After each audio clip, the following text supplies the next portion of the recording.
Sebelumnya, Assalamualaikum warahmatullahi wabarakatuh. Izin memperkenalkan diri, nama Zaki Aji Benaka, NPM 25783034. Saya berasal dari kelas TRPL 2025A.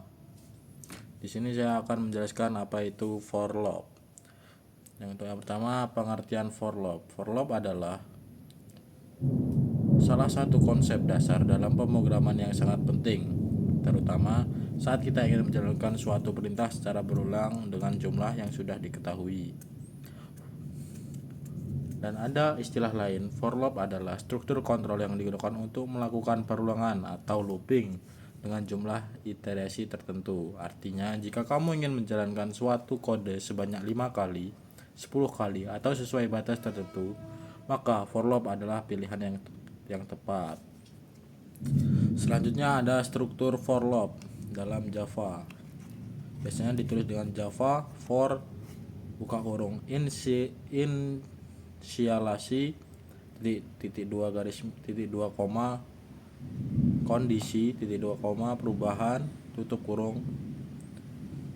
Penjelasannya, inisialasi bagian ini digunakan untuk menentukan nilai awal variabel. Yang kedua, kondisi digunakan untuk menentukan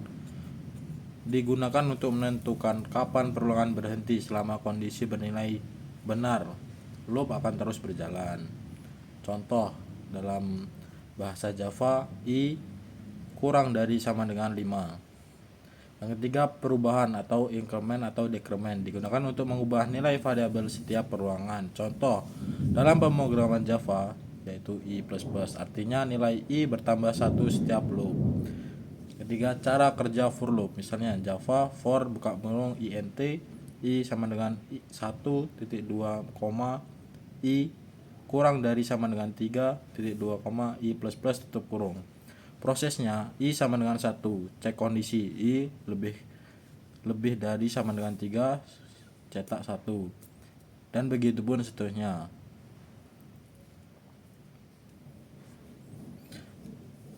Selanjutnya akan membahas kelebihan dan kekurangan for loop. Kelebihannya, cocok untuk jumlah perubahan yang sudah jelas, struktur rapi, mudah dibaca, menghemat kode dibanding menulis berulang. Kekurangannya, kurang fleksibel jika jumlah perulangan tidak diketahui. Yang kedua, bisa menyebabkan infinite loop jika kondisi salah. Perbedaan while loop dengan for loop adalah, for loop biasanya dipakai jika jumlah perulangan diketahui dan biasanya lebih ringkas, sedangkan while loop dipakai jika belum pasti dan lebih fleksibel atau terpisah.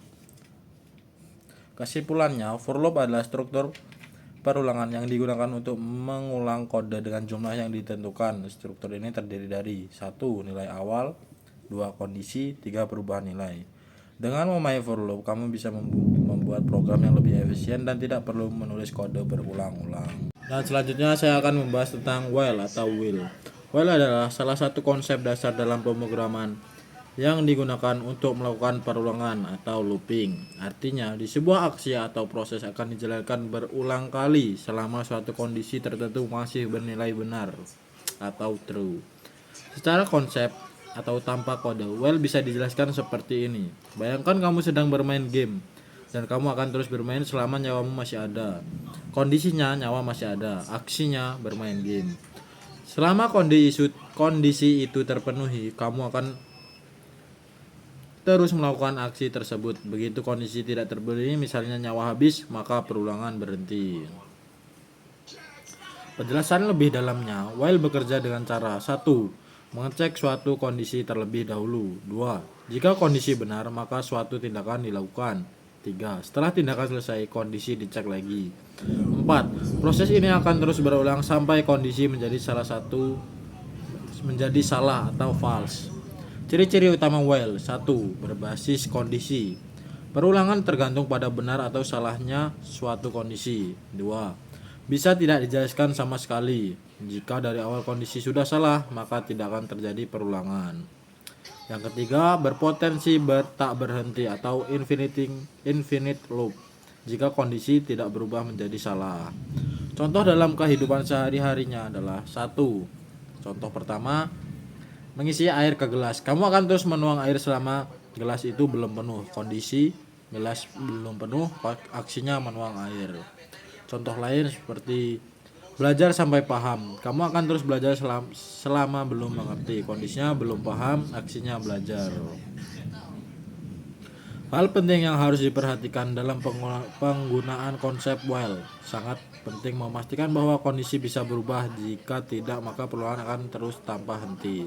Contoh konsep salah. Kamu bilang akan terus belajar selama belum paham, tapi kamu tidak benar-benar belajar. Kondisi tidak berubah, perulangan tidak pernah berhenti. Kesimpulannya, while adalah cara untuk mengulang suatu proses berdasarkan kondisi tertentu. Selama kondisi itu masih benar, proses akan terus berjalan. Begitu kondisi salah, perulangan berhenti. Dan selanjutnya saya akan menjelaskan apa itu do will atau do will. Do will adalah sebuah konsep perulangan dalam pemrograman di mana suatu tindakan atau proses akan dijalankan terlebih dahulu. Kemudian baru diperiksa apakah proses tersebut perlu diulang atau tidak berdasarkan suatu kondisi. Dengan kata lain, dalam do will, aksi selalu dilakukan minimal satu kali, baru setelah itu kondisi diperiksa. Konsep dasar do will berbeda dengan perulangan lain yang langsung mengecek kondisi di awal. Do will menempatkan aksi di depan dan kondisi di belakang. Alurnya seperti: yang pertama melakukan aksi, yang kedua periksa kondisi, yang ketiga jika kondisi benar ulangi lagi dari awal, yang keempat jika kondisi salah maka berhenti. Kenapa do while itu penting? Karena dalam beberapa situasi kita memang harus menjalankan suatu proses minimal satu kali tanpa melihat kondisi awal. Contohnya, sistem login memerlukan user harus mencoba login dulu. Contoh lain, input data. User pasti diminta untuk mengisi data terlebih dahulu. Untuk contoh di kehidupan nyata, 1. Mencoba sesuatu dulu. Bayangkan kamu ingin mencoba makanan baru di restoran. Kamu pasti akan mencoba satu suapan dulu. Setelah itu, baru kamu menilai enak atau tidak. Kalau enak, lanjut makan. Kalau tidak, berhenti. Ini adalah gambaran do will. Aksi dulu makan, baru cek kondisi enak atau tidak. Ciri-ciri do will. Beberapa karakteristik utama dari do will. Yang pertama, minimal berjalan satu kali. Yang kedua, kondisi dicek di akhir. Yang ketiga, cocok untuk proses yang harus dicoba dulu. Yang keempat, bisa menjadi perulangan tak terbatas jika kondisi tidak pernah salah. Perbandingan dengan will dan do will. Will adalah kondisi dicek di awal. Jika kondisi salah, maka tidak dijalankan sama sekali. Sedangkan do will adalah aksi dilakukan dulu. Jika kondisi dicek setelahnya, selalu dijalankan minimal satu kali. Intinya, will cek dulu baru jalan, yang do will jalan dulu baru cek. Kelebihan do will, menjamin proses berjalan minimal satu kali. Yang kedua, cocok untuk interaksi dengan pengguna. Yang ketiga, lebih realistis untuk kondisi di dunia nyata. Seperti coba dulu, evaluasi kemudian. Kekurangannya, bisa menyebabkan kesalahan jika tidak hati-hati. Yang kedua, bisa mencoba loop tanpa akhir jika kondisi tidak berubah. Yang ketiga, tidak cocok jika kita ingin benar-benar memastikan kondisi sebelum menjalankan aksi. Kesalahan yang sering terjadi. Yang pertama, tidak mengubah kondisi. Jika kondisi tidak berubah, maka perulangan akan terus berjalan tanpa henti. Contoh konsep, kamu terus mencoba login tapi tidak pernah memperbaiki password, maka akan terus gagal dalam mengulang. Kesimpulannya, do will adalah perulangan yang memastikan bahwa suatu proses dilakukan terlebih dahulu, lalu baru diputuskan apakah perlu diulang berdasarkan kondisi. Secara sederhana, do will adalah konsep coba dulu baru diputuskan lanjut atau tidak. Selanjutnya saya akan membahas pengertian array atau array. Array adalah struktur data yang digunakan untuk menyimpan banyak data dalam satu variabel dengan tipe yang sama. Artinya, daripada membuat banyak variabel terpisah, kita bisa menyimpannya dalam satu tempat yang terstruktur. Contoh sederhana, kamu punya nilai 80, 85, 90, 75. Daripada nilai 180, nilai 285, nilai 390 lebih efisien menggunakan array.